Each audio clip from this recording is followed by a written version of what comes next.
Assalamualaikum Ibu. Waalaikumsalam warahmatullahi wabarakatuh.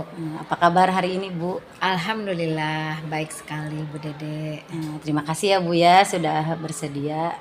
Saya mau wawancarai Ibu nih.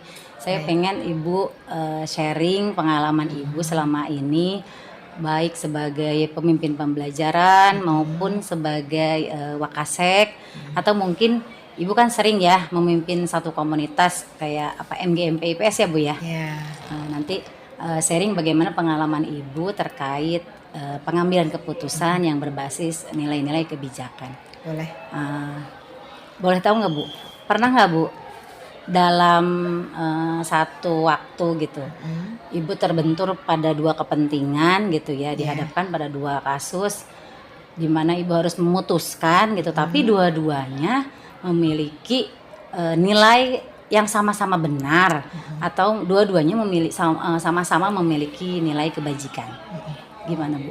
Pernah sih, pasti kalau seorang pemimpin, baik itu pemimpin pembelajaran, pemimpin di sekolah, atau juga pemimpin komunitas, pasti terjadi dilema antara dua keputusan yang sama-sama punya kepentingan, punya kebaikan. Nah, biasanya kalau berbentrokan dengan seperti itu, saya akan mencari lebih banyak yang mudaratnya yang mana, kebaikannya yang mana. Dari dua keputusan itu barulah diambil ketika sudah dibandingkan lebih banyak kebaikannya dan apa keburukannya. Nah, kalau yang lebih banyak kebaikannya maka saya akan mengambil sebagai itu keputusan gitu.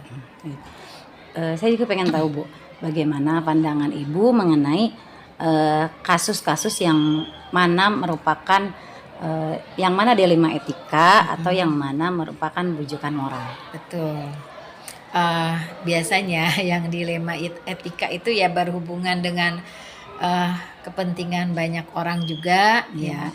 Kalau yang bujukan moral itu biasanya kita sebagai pemimpin pembelajaran ada bujukan dari seseorang, dari kelompok atau dari komunitas yang dimana kepentingannya itu lebih kepada kepentingan untuk diri pribadi. Nah, seperti itu memang kadangkala berbenturan ya, dalam artian kita pengen begini, oh ternyata kuat sekali bujukan moral itu ya. Apalagi kalau misalkan dalam bujukan tersebut kalau kita tidak ikut berarti kita tidak umum dengan orang lain. Nah, itu betul-betul dilematis sebenarnya, tapi kembali lagi kepada hak kita sebagai seorang pemimpin mau mengambil keputusan seperti apa. Yang penting dibicarakan dulu terlebih dahulu dengan orang lain, diskusi dulu dengan orang lain, berbagi pendapat, minta pendapat seperti itu. Bu, dari sekian banyak kasus yang pernah terjadi misalkan, itu kira-kira bisa diambil kesimpulan nggak sih, langkah-langkah apa nih yang biasanya Ibu lakukan gitu dalam sampai dapat keputusan, oh ini nih yang terbaik nih misalkan kayak gitu. Nah, itu langkah-langkahnya seperti apa Bu? Baik, kalau bagi seorang pemimpin ya, misalkan kita sebagai pemimpin komunitas ya, dianggap sebagai pemimpin komunitas, kita kan ada wakil, ada bawahan, ada seksi-seksi yang lain. Nah, ketika ada sebuah keputusan yang harus diambil, langkah-langkahnya pasti saya akan terlebih dahulu meminta keputusan kepada wakil saya, kepada bawahan saya, dalam artian kita seimbang dengan posisi yang sama. Jadi keputusan itu menurut saya lebih adil ketika kita berdiskusi bersama dan istilahnya masukan dari mereka itu seperti apa, barulah saya memutuskan seperti itu. Oh gitu. Kolaborasi lah. Kolaborasi ya Bu ya, kolaborasi dengan ke bawah, ke samping, betul. ke atas ya. Ya. Itu biasanya pernah nggak sih Bu kayak mikirin kebaikan apa yang terbaik untuk siapa gitu keputusan itu misalkan, atau yang terbaik untuk individu apa kelompok misalkan, atau mungkin berdasarkannya pakai apa peraturan atau tidak sesuai aturan. Nah, itu arahnya ke sana pernah juga Bu? Pernah ya. Pernah banget, bahkan mungkin sering ya. Tapi kembali lagi ke diri kita sendiri ya. Dalam artian ginilah, ketika kita membuat ada sebuah keuntungan lah, misalkan ada sebuah keuntungan. Nah itu sebagai pemimpin istilahnya bisa saja kita mengambilnya untuk diri pribadi. Tapi ketika misalkan keuntungan bersama itu misalkan dari koperasi sekolah atau dari mana, kan istilahnya kita bisa rembukan pakai aturan lah, anggota berapa persen gitu, pemimpin ketua berapa persen. Nah itu lebih kepada cenderung lewat aturan yang baku dulu. Kalau misalkan aturan baku itu tidak ada, baru kita diskusikan. Memang sangat menarik, mungkin kita akan ambil keuntungan secara pribadi, tapi itu biasanya bagi saya secara pribadi bertolak belakang dengan hati nurani ya. Pasti saya bicarakan dulu dengan yang lain seperti itu untuk kepentingan bersama. Ya. Pada kasus dilema etika ya terutama ya Bu, lebih sering mungkin dilema etika ini kan sama-sama dua-duanya memiliki kebenaran, benar menurut ini, benar menurut ini, betul. Gitu kan ya, dua-duanya ada nilai kebajikan. Yang paling menantang nih menurut Ibu pada kasus dilema etika khususnya ya, di bagian apanya tuh Bu? Misalkan kepentingan pribadi sih, kepentingan pribadi dalam artian gini, jadi dilema etika itu sebenarnya kita merasa kasihan kepada seseorang ya ketika mengambil keputusan itu ya. Tapi dengan segala berbagai macam latar belakang itu kita kasihan. Tapi kalau kita ambil itu akan merugikan semua pihak sebenarnya, dan untuk diri si orang tersebut. Jadi sebenarnya ya memang tarik ulurnya tuh lumayan agak sulit ya. Itu lagi saya kembalikan lagi, mana yang paling banyak kebaikannya dan mana yang paling banyak keburukannya, itu akan saya ambil kembali lagi seperti itu sih sebenarnya. Karena kalau menurut kasihan saya akan ambil, entonglah kasihan kembalilah dikasih izin misalkan berapa hari gitu ya. Tapi kan ada aturan tersendiri gitu ya, absensi itu misalkan aturan tersendiri. Kalau misalkan dia hanya izin untuk kepentingan pribadi, kenapa tidak misalkan sambil tugas atau sekali waktu dia juga datang terus balik lagi gitu. Jadi tetap si aturan saya akan jalankan seperti biasa, tapi kalau misalkan berbenturan dengan kepentingan pribadi ya saya akan hitung lagi, saya pertimbangkan lagi seperti itu. Dalam penyelesaian sebuah kasus misalkan sampai diambilnya satu keputusan, biasanya Ibu ngambil jadwal tertentu nggak sih, atau apa ya, spontanitas misalkan, atau misalkan punya terjadwal, oh ini misalkan hari ini atau ini dalam 2 minggu harus selesai, atau gimana lah menurut Ibu? Iya. Sebenarnya tergantung sebuah keputusan itu urgent apa tidak. Tapi karena kebiasaan kita seminggu sekali refleksi setelah habis upacara, misalkan ada briefing dan lain sebagainya, atau kalau dalam MGMP tuh misalkan sebulan sekali apa yang harus kita lakukan berikutnya, itu berdasarkan refleksi. Jadi terjadwal sih. Terjadwal. Kecuali kalau keputusan itu memang urgent sekali, nah baru spontanitas. Berarti memang sebetulnya ada jadwal rutinitasnya betul. Untuk hal-hal yang masih biasa dilakukan ya. Baik, sebentar ya Bu ya. Kalau dalam pengambilan keputusan Ibu, ada nggak sih pengaruh atau mungkin bantuan dari seseorang gitu, atau mungkin faktor-faktor yang mempermudah Ibu dalam membuat satu keputusan itu? Tentu ada sekali ya, kan kita tim kerja tuh dalam tim ya, kolaboratif dengan wakasek yang lain.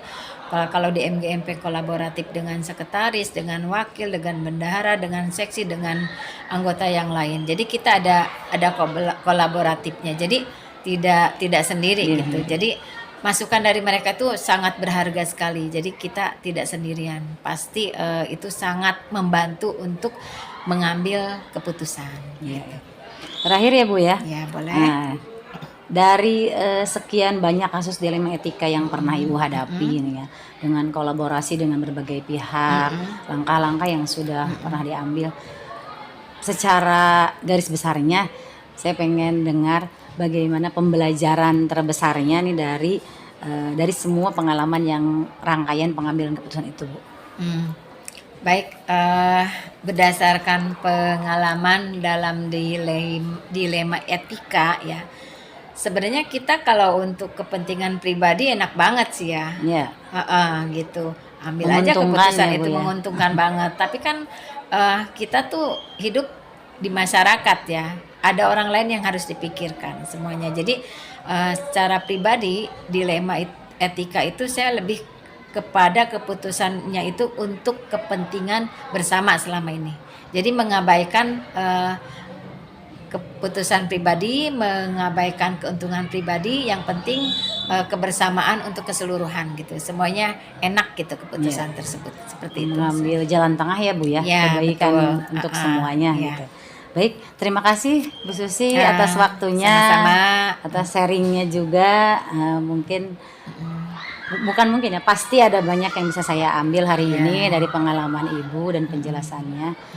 Sampai ketemu lagi Bu, semoga Baik. sehat terus. Amin, amin, Assalamualaikum amin. warahmatullahi wabarakatuh. Waalaikumsalam warahmatullahi wabarakatuh. Assalamualaikum warahmatullahi wabarakatuh. Waalaikumsalam warahmatullahi wabarakatuh. Terima kasih banyak Pak Dudung sudah Ya. berkenan saya wawancarai ya Pak ya. Kita akan sharing masalah pengambilan keputusan Ya. selama Bapak menjadi kepala sekolah madrasah ya Pak ya. Sekolah TK. Kepala sekolah TK. Iya. Oke. Nah, nanti kita bisa berbagi pengalaman bagaimana apa yang Bapak hadapi selama menjadi kepala sekolah, kemudian bagaimana langkah-langkah pengambilan keputusannya. Iya. Baik, Pak, selama ini maaf sudah berapa tahun ya Pak? Saya Menjadi menjabat kepala TK? sekolah dari tahun 2016 ya. Oh, lumayan lama. 2016 dipercaya sama yayasan, alhamdulillah sampai sekarang. Alhamdulillah sudah lumayan lama ini, supaya cukup lama lah, cukup banyak pengalamannya pasti. Satu sajalah Pak pengalaman yang di mana ada satu kasus mungkin berhadapan dengan dua hal gitu, di mana dua-duanya benar dan dua-duanya memiliki nilai-nilai kebajikan. Tapi Bapak harus memutuskan misalkan memilih salah satunya. Ya, sebelumnya terima kasih ya sudah mau sharing ya. Kalau saya bilangnya sharing seperti ini. Ya. Dalam kasus dilema etika itu memang ya perlu diketahui kalau yang namanya dilema etika itu sangat besar sekali kaitannya dengan emosi ya, apalagi kalau kita dihadapkan dengan sesuatu yang sulit, yang tadi yang mana sama-sama benar, itu sama-sama benar. Kalau misalkan salah satunya tidak benar itu udah bisa diputuskan kan. Apabila dalam satu waktu terus kita dihadapkan dengan sesuatu yang sama-sama benar, mungkin saya mengambil keputusan itu melalui saya berpegang dengan prinsip-prinsip dari etika dan moral itu kan. Yang mana prinsip-prinsip etika moral itu adalah saya harus melihat apakah permasalahan itu urgent atau perlu ditindaklanjuti, karena kan sesuatu masalah itu harus diidentifikasi dan juga dianalisikan. Apabila bersifat urgent, mungkin itu kita harus melakukan identifikasi terlebih dahulu dan menganalisis terlebih dahulu. Jadi seperti itu. Baik, menurut Bapak sendiri gimana nih Pak antara dilema etika dengan bujukan moral? Oh, bujukan moral dengan dilema etika. Iya. Maksudnya perbedaannya? Iya, gimana? Perbedaannya menurut saya dilema etika yang saya tahu, yang saya pahami yaitu bisa dikaitkan dengan antar kontak batin ya. Apakah harus mengikuti yang mana gitu kan? Dua pilihan gitu kan. Di antara dua pilihan biasanya. Apakah saya harus mementingkan apa atau mana yang didahulukan gitu kan? Seperti itu. Kalau bujukan moral itu biasanya kita pengaruh dari orang-orang terdekat seperti itu. Jadi keputusan yang mana kita ambil berdasarkan apa yang disampaikan oleh orang lain seperti itu. Jadi ada pengaruh dari orang lain seperti itu. Dalam sekian kasus yang pernah Bapak hadapi gitu ya. Di sekolah. Iya, dilema etikanya gitu. Langkah-langkahnya secara garis besar yang Bapak lakukan seperti apa nih sampai di titik pengambilan keputusannya itu? Balik lagi ke yang tadi saya katakan, dalam mengambil keputusan itu bagi saya berpacu atau berdasarkan prinsip-prinsip dalam pengambilan etika dan juga moral ya. Yang mana pengambilan keputusan itu saya dapatkan langkah awalnya itu kan saya mengidentifikasi masalah, setelah itu proses penganalisis, sudah gitu setelah dilakukan itu ada beberapa faktor pengaruhnya gimana, ini perlu jangka panjang atau jangka pendek. Nah setelah itu kolaboratif juga harus dilaksanakan seperti itu, biar nanti apa yang diputuskan itu benar-benar tidak berpihak siapa-siapa, yang mana keputusan itu menguntungkan dari kedua belah pihak seperti itu. Meskipun satu keputusan itu pasti tidak dapat menyenangkan semua pihak, tapi walaupun kan seperti itu ya. dengan hasil dari kolaborasi itu kan. Iya. Jadi Pertimbangan yang mendalam, kemudian kolaborasi dengan semua pihak ya Pak. iya begitu. Baik. Dari sekian langkah-langkahnya gitu ya, atau sekian pengalaman yang pernah Bapak hadapi di kasus dilema etika terutama itu.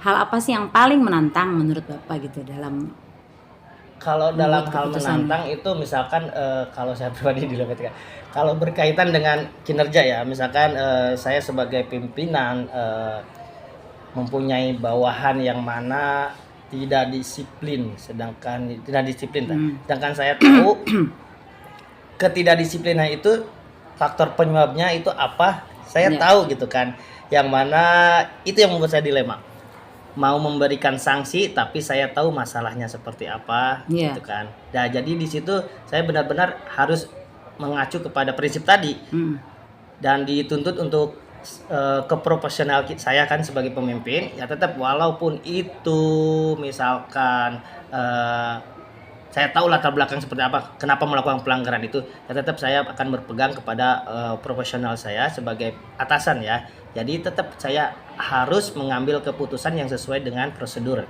atau struktural mengenai kode etik itu kan.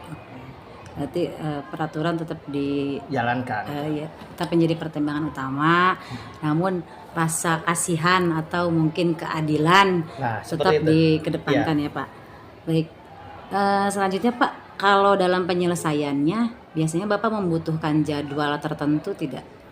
Sebenarnya kalau misalkan dalam mengambil keputusan dari etika sama moral itu tidak ditentukan oleh waktu, kalau menurut saya ya, tidak menentukan oleh waktu terjadwal atau tidak, karena kita kan melihatnya dari berat atau enggaknya itu masalah. Kalau misalnya masalahnya itu urgent misalkan penting, sangat penting, harus diputuskan pada saat itu ya harus dilaksanakan. Tapi misalkan permasalahannya itu harus dilaksanakan secara perlu identifikasi masalah dulu, menganalisis itu kan perlu dianalisis dulu, dicari tahu permasalahannya sumbernya. Terus keputusan yang didapat juga harus benar-benar bermanfaat bukan untuk hari ini tapi berkelanjutan seperti itu. Berarti ada jangka pendek, ada jangka panjang dalam pertimbangannya. Baik, ada nggak Pak orang-orang tertentu mungkin di sekitar Bapak atau mungkin faktor lain yang sekiranya membantu mempermudah dalam pengambilan keputusan yang Bapak lakukan? Oh ya pasti ada, kalau misalkan kan seperti tadi kolaboratif diperlukan kan. Jadi untuk pengambilan keputusan yang paling membantu itu ya mungkin dari tadi kan misalkan dalam misalkan untuk mengambil keputusan tindakan misalkan. Kita kan sebagai atasan tidak mungkin langsung bertindak, perlu pembuktian. Istilahnya dari pembuktian itu kan perlu beberapa saksi lah. Itu kan membutuhkan orang lain. Jadi beberapa. Walaupun timnya itu tidak dibuat khusus, tapi kan secara tidak langsung itu tim akan terbentuk dari saksi, dari sumber-sumber yang mana mengacu kepada si masalah itu. Ada ya Pak ya. Soalnya kita dasarnya kolaboratif. Iya, betul. Baik, yang terakhir Pak, satu lagi, pembelajaran apa nih Pak dari sekian banyak pengalaman Bapak yang banyak itu dalam mengambil sebuah keputusan, terutama terkait dilema etika ini, pembelajaran utamanya apa nih Pak? Kalau menurut saya di dalam pengambilan keputusan ini yang saya cermati, pembelajaran yang saya dapat khususnya ya pribadi itu kita bukan dituntut dengan secara tidak langsung, kita harus profesional. Keduanya menundukkan ego ya, jangan egois gitu kan, jangan menang sendiri, dan juga harus menerima apa yang diputuskan bersama seperti itu. Jadi pembelajaran yang paling utama itu menahan kita untuk ego gitu kan, jadi tidak langsung secara emosional kita mengacu, egois kita dipegang seperti itu jadi tidak, ya itu pelajaran yang paling berharga menurut saya. Baik Pak, sangat bermanfaat sekali buat saya nih ke depannya menjadi pijakan. Iya, mohon maaf ya. Semoga nanti sharing Bapak hari ini bisa bukan hanya oleh saya saja bermanfaat juga untuk yang lainnya. Terima kasih Pak atas waktunya. Iya, sama-sama. Semoga kita ketemu lagi di sharing yang lain, Amin. topik yang lain. Assalamualaikum warahmatullahi Waalaikumsalam. wabarakatuh.